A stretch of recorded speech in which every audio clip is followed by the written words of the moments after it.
god, they actually blew him. Whoa, hello there. I'm here in the RPD's extensive library reading an old literary classic, Batman: A Death in the Family, and it poses an interesting question. Is violence truly always the answer? Well, I don't think so, and frankly, I'm sick and tired of Resident Evil thinking it is. See, I'm tired of taking lives for my own needless pursuit of happiness, and so today we will be asking the question, can you beat Resident Evil 9 without killing anybody? Well, no, you can't. I hate to break this to you. It's not possible. You can't. You have to kill people in this section and in this section as well. It's pretty gross. It's disgusting, and I do not agree with it. But we'll be asking the question, what is the minimum amount of kills you need to get through Resident Evil 9's campaign? Well, let me show you. But first, let's see what Grace Ashcroft is doing. How's it hanging, Grace? Okay, that was a bad joke. That was probably quite an easy joke, but not as easy as our opening section, which saw Leon S. Kennedy, DSO agent and all-round nice guy, just run past all of these guys. Look at him going. He's just sprinting past them. He doesn't care there's innocent people being slaughtered in front of him, because why would he? He gets paid anyway. Back with Grace in the Rhodes Hill Chronic Care Centre, and she meets the girl, also known as Marie. Now Marie is quickly duped and sent back to the lobby, which subsequently sends us back to Leon. Now see, one of Leon's defining character traits is how funny he is. I mean, look at him watching this woman get killed by a zombie while he delivers a one-liner. Isn't that comedy gold?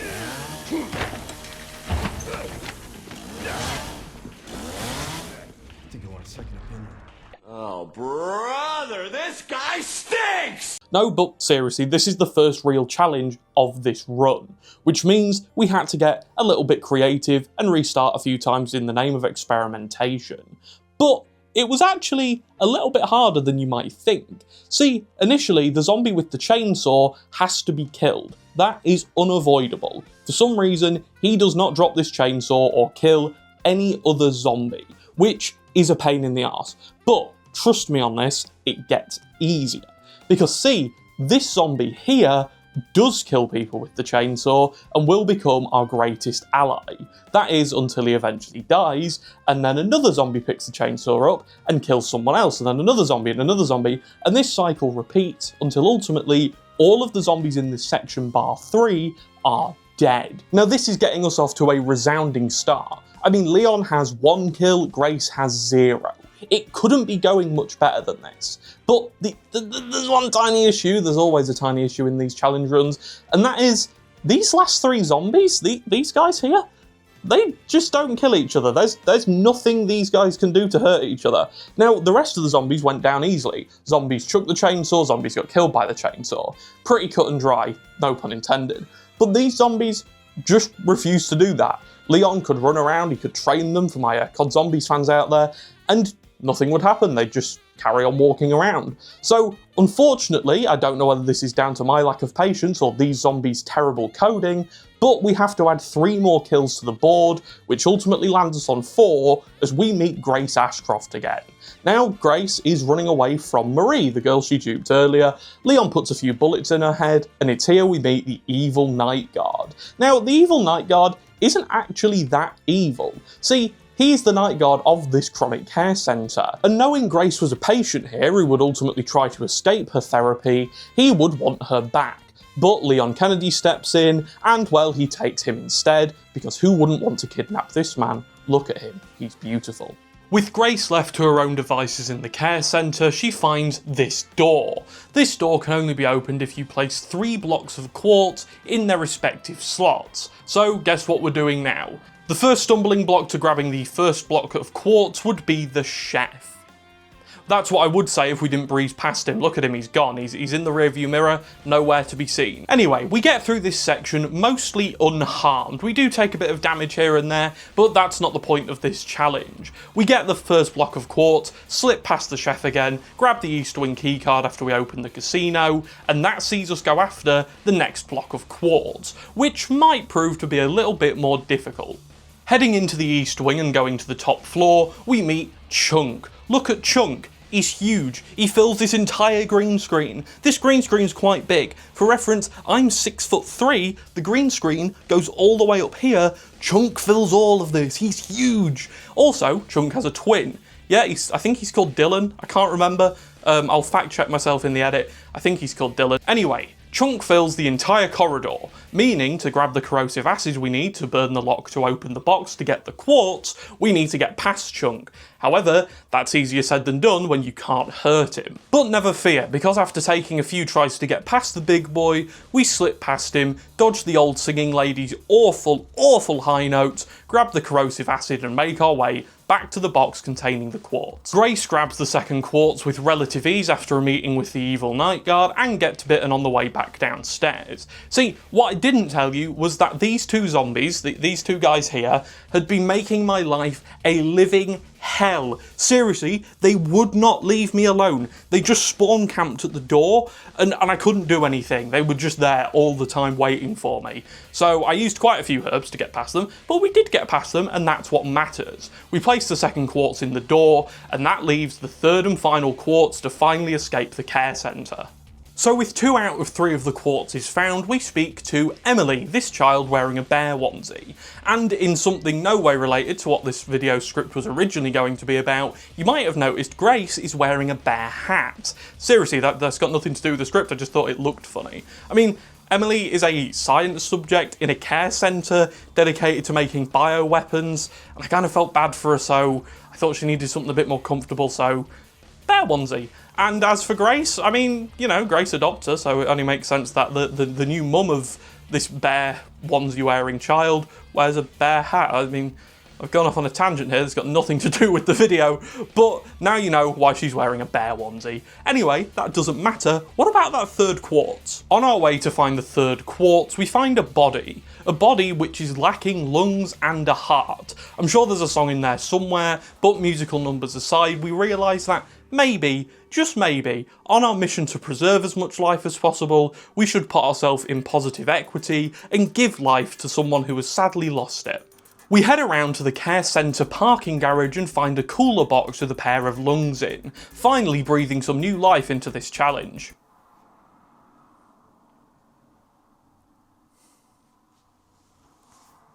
The only thing as awful as that attempt at comedy would be the fact that Grace would have to take her first life here. I know, it's a sad day, but fear not. You see, if this man in the digger isn't killed, Grace becomes a Grace sandwich, and that is not good. So unfortunately, we have to add him to the count.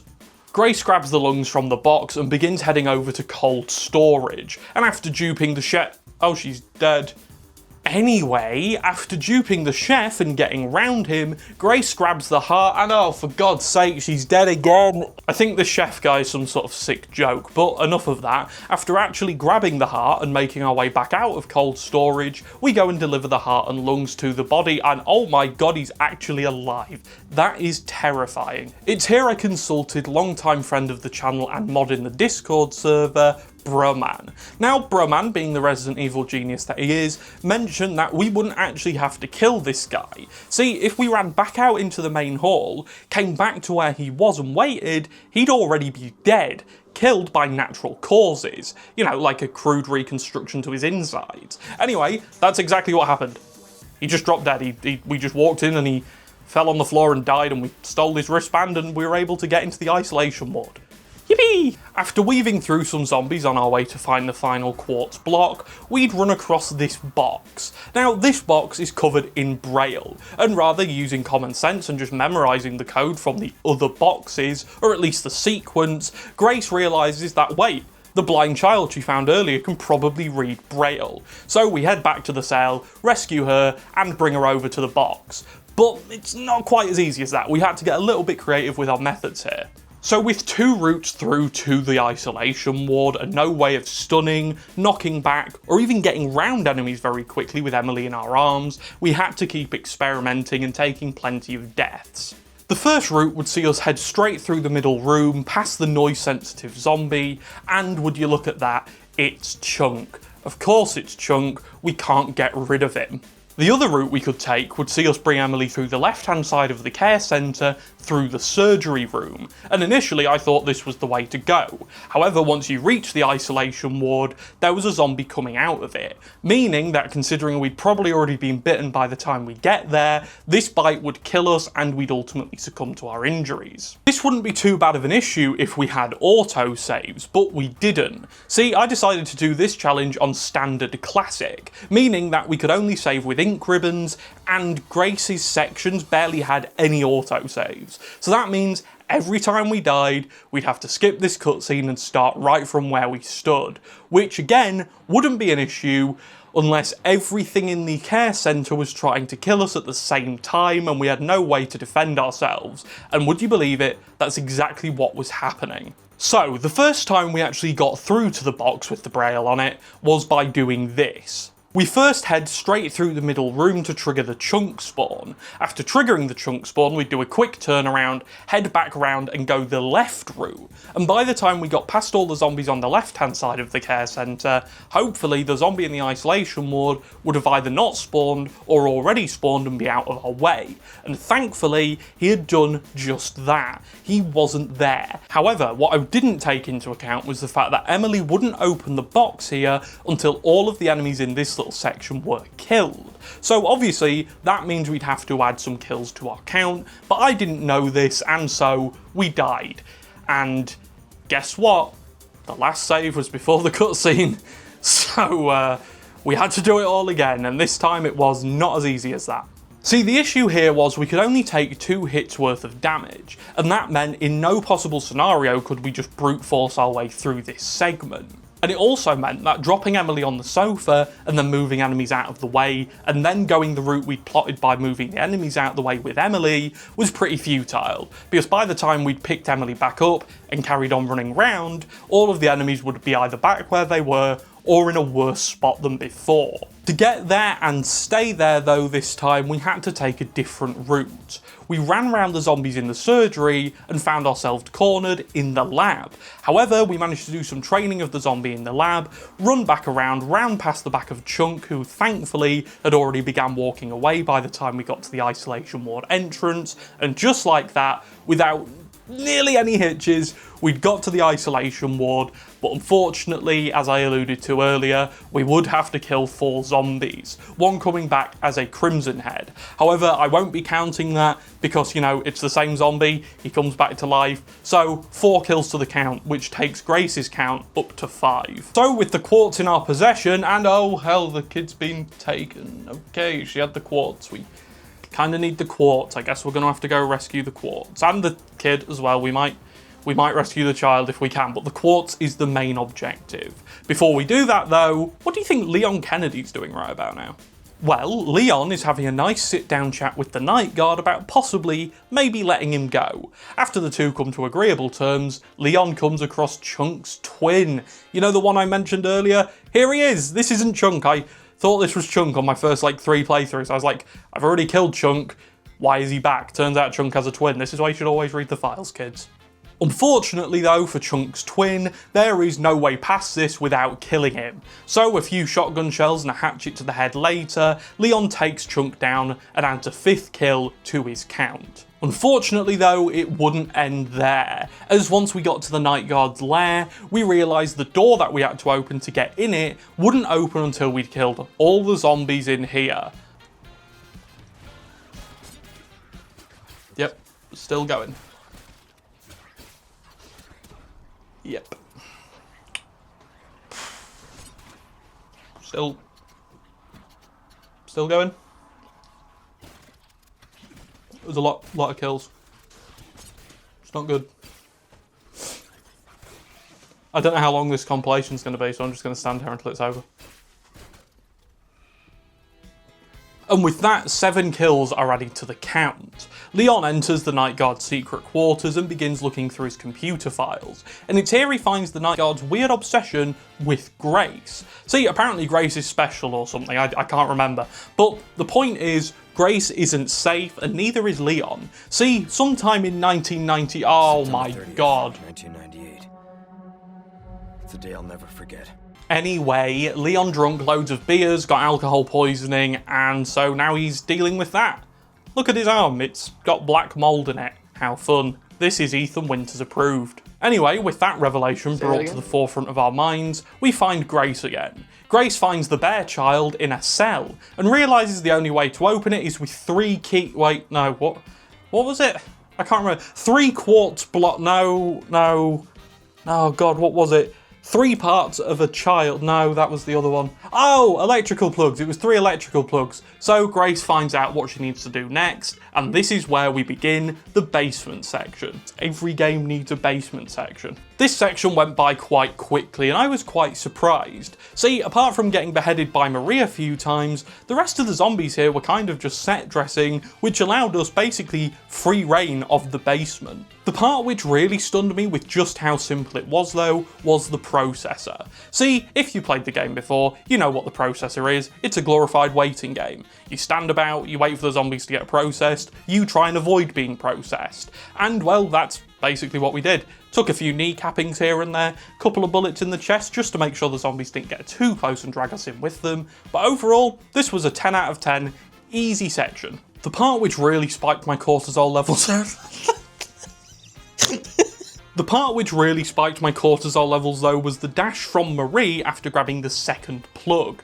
See, Marie just kind of appeared here, like she just showed up. I don't know where the hell she came from, and I thought we'd die here, but thankfully we didn't. See, another zombie grabbed us, which put us in the animation of being bitten, and when we came out of the animation of being bitten, we had a couple of seconds of invincibility. So I changed my route, turned around, ran back to Emily, avoided the zombie falling out of the cell, rescued her, and made the mad dash back to the elevator. This is a good time to mention that if you want to see this run in its entirety, deaths, restarts and upgrades and everything else in between that this run had to offer, it will be on the second channel. The second channel's links are in the description, so go and say hello over there. Obviously, there's no voiceover. I'm not doing that. This is the voiceover. I'm doing it now, except it's on the screen behind me.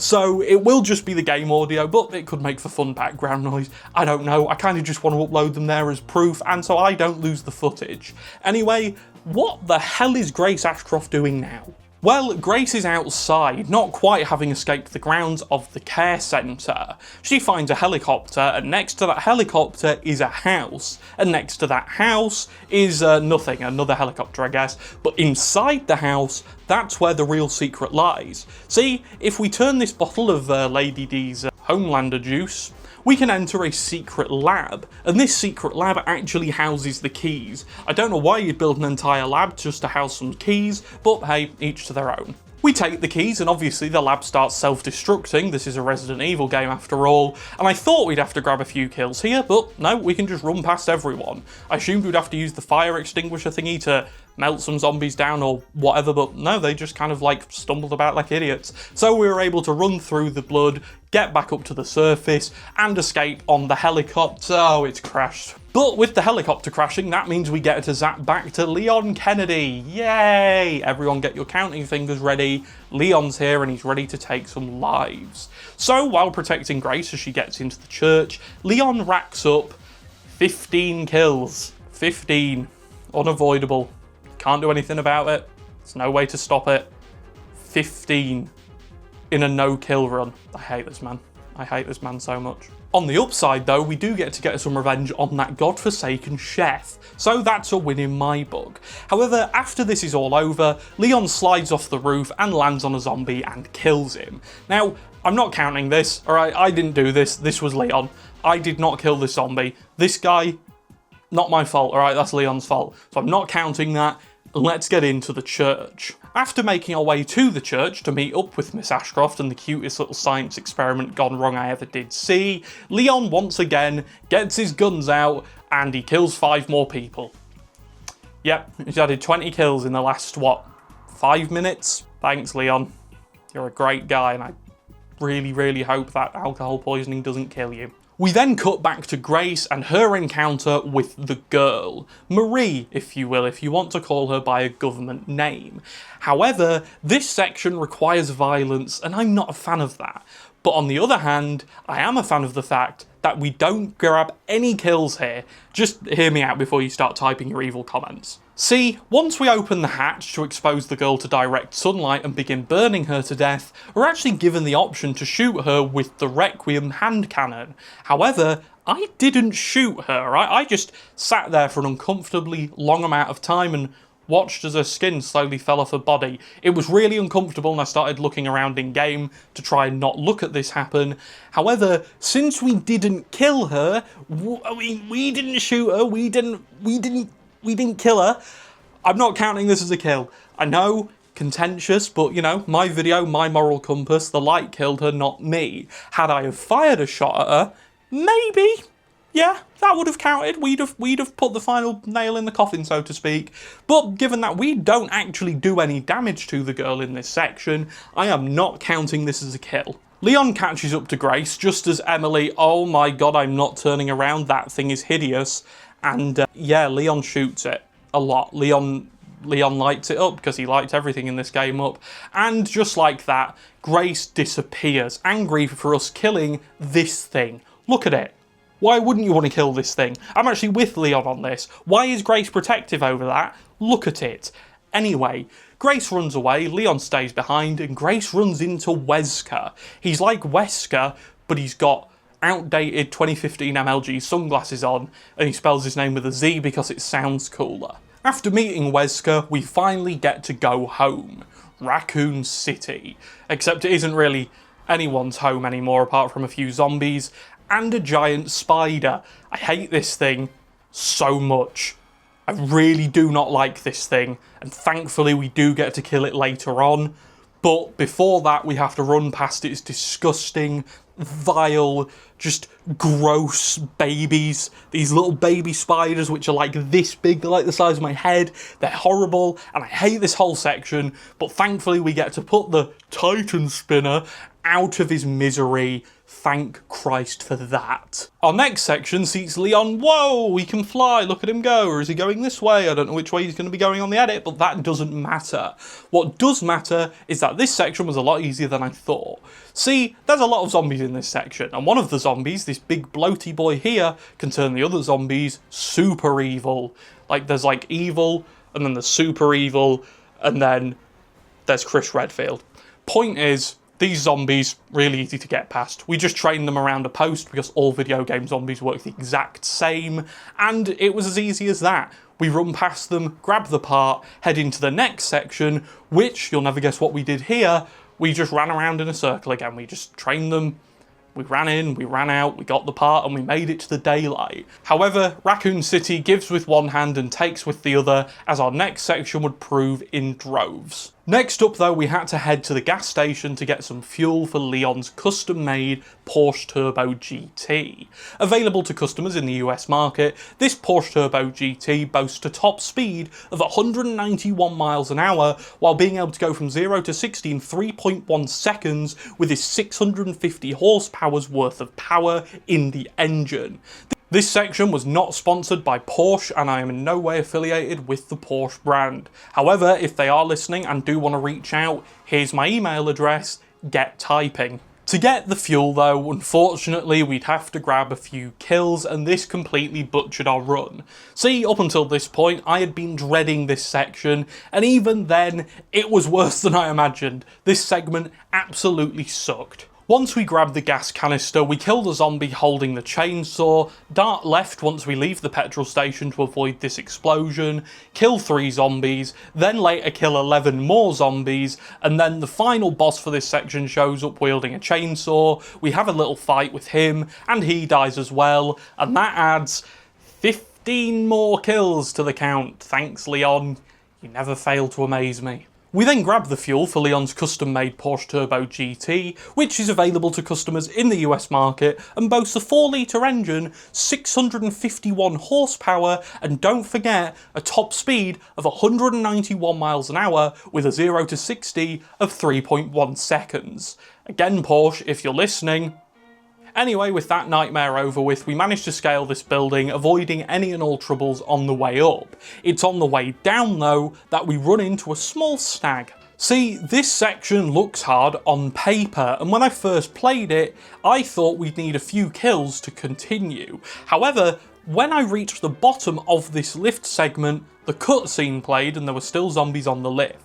So I knew there must be a limit to how many zombies can still be on this lift when the cutscene plays. And you want to know what that limit is? I don't know, I didn't count, but the point is, you don't need to kill anything to get past this section. You can just parry and make sure you don't die, and eventually the cutscene will trigger and Leon will end up on the ground floor, adding 0 kills to the count. The final section here sees Leon climb yet another building and grab the final part for the detonator, which is needed to explode this bomb here, which will make a small, tiny little baby hole in this fence, meaning we'll be able to just about squeeze through. The bike chase segment also went by without any hitches, as the Night Guard realises Leon too is in need of serious psychological evaluation. However, that isn't to say it went off without any hitch, because there were a couple, but not as many as you'd think. The first 5 Hounds of Justice that come after us can be ignored and left off the count. However, it's when the Night Guard drops a bit of signage in our way that Leon suddenly loses all brain cells and will not move his bike until you kill them. Why is this a thing? Why doesn't he just drive away? Anyway, point is, we need to add 2 kills to the count, which sucks. The next 2 dogs trip over their own tail and eat shit. That doesn't help us all too much though. See, the Night Guard sends 3 more dogs after us, and they all have to be killed before Leon makes this giant, like, 700-foot jump between 2 skyscrapers on a bike. I mean, I guess Ada might be watching somewhere, but was this really necessary, Leon? Anyway, health and safety aside, the rest of this section continues on. We make it to the RPD, avoid this cop roaming the hallways 28 years later, and finally meet MLG Wesker and Grace. And wait, can you hear that? That sounds familiar. Oh god, it's him. Our next fight sees us battle Tyrant. Now, there's no way to get round Mr. X here without killing him, which is a shame, but unfortunately we do have to put Tallcoat McGee down as we head underground into the shrubbery to find Plant 43 and Ark, the final segment of this game. On our way down, we do have to kill 2 different plants, and after running past all the shrubbery, we come across 4 more plants that might need to be killed, and I killed 3 of them. Although, when I was watching this footage back, I'm like 95% sure you can get away with only killing 2 of them. However, I will count all 3 on the count, but just know you could probably get away with like not killing this one here, this guy. You probably don't have to kill him. Point is, you can get through this with 2 kills. Anyway, Plant 43, and oh, do I have a story for you. I got to this boss fight and realised I didn't have enough ammo to beat him. Because obviously I hadn't really been using it all that much, given that, you know, no kills, so I hadn't been stocking up on ammo. I had no ammo, couldn't kill Plant 43, so thought, I have an idea. I'll just load my last save, you know, and try and scavenge some. My last save was before the Tyrant fight, so guess who had to fight the Grey Ghost again? Me. Yep. I added another 15 minutes onto this run for no reason, because I'm stupid. But we did kill him again, and then we went down and killed Plant 43 and added him to the count too.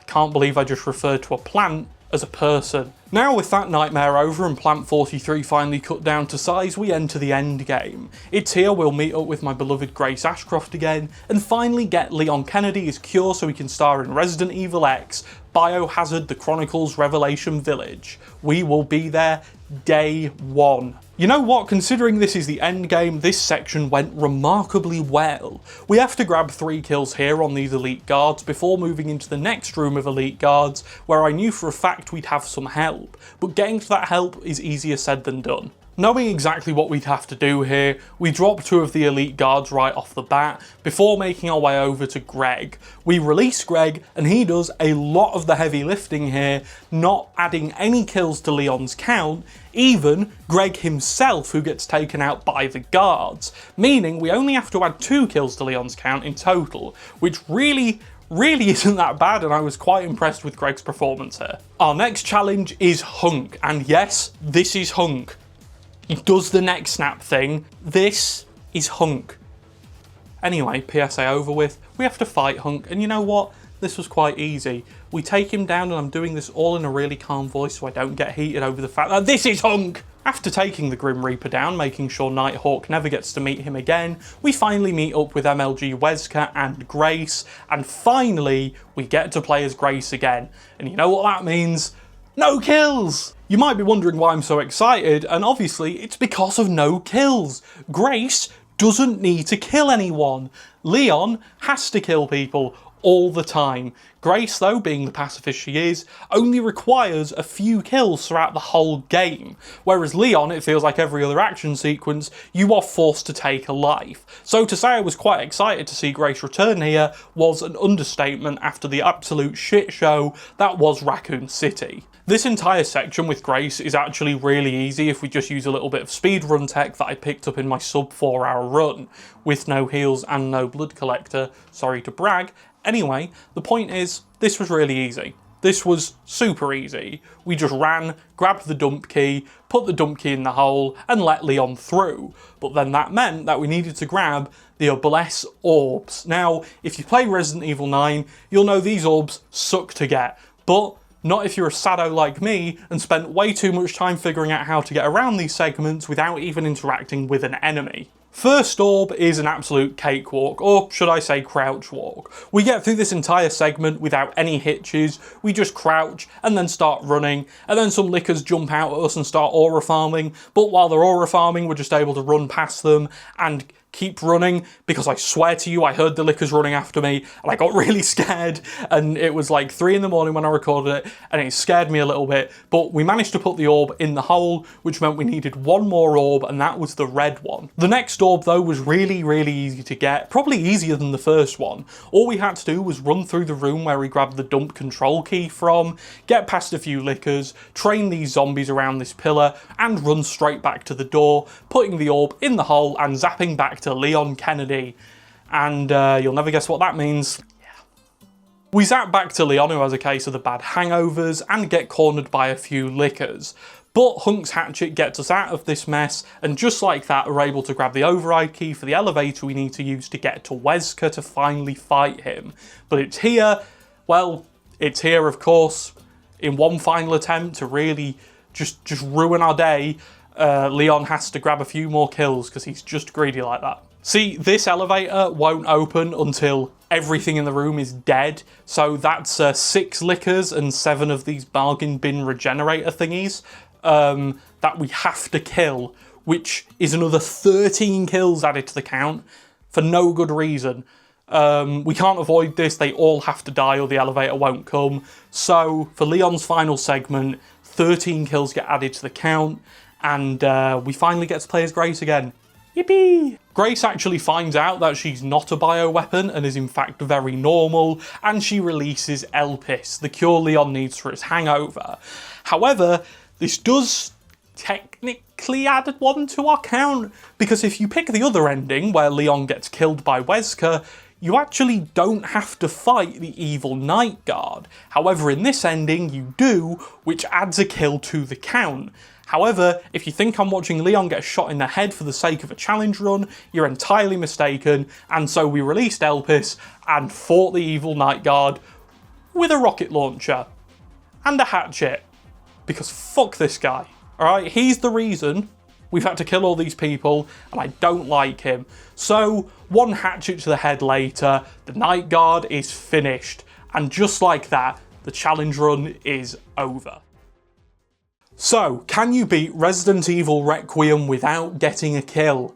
No. I told you this half an hour ago. What did you expect? You cannot get through the game without killing anyone. However, you can get through it with minimal kills, but just how many? Well, Grace's segment in total throughout the entire game requires her to get 5 kills, all 5 coming in the Chronic Care Centre, and 4 of them coming in one segment. However, Leon, oh boy, Leon needs 81 kills to get through. Or, you know, if you take away the plant and then the boss, technically he'd only need 79 kills, but in this run, it's 81, because I am not watching him get shot, okay? I am not watching this cutscene.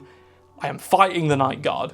So 81 kills it is for Leon, which brings our total kill count to 86 to beat Resident Evil 9 Requiem. So with 86 kills in the bag and Leon making up for about 95% of them, we reach the end of the video. Is this the lowest amount of kills you need to beat Resident Evil 9 Requiem? Well, no, you can definitely shave one off with the final boss fight, and you can probably shave one off with one of those plants. So by all means, be my guest, see how many kills it takes you to get through Resident Evil 9 Requiem.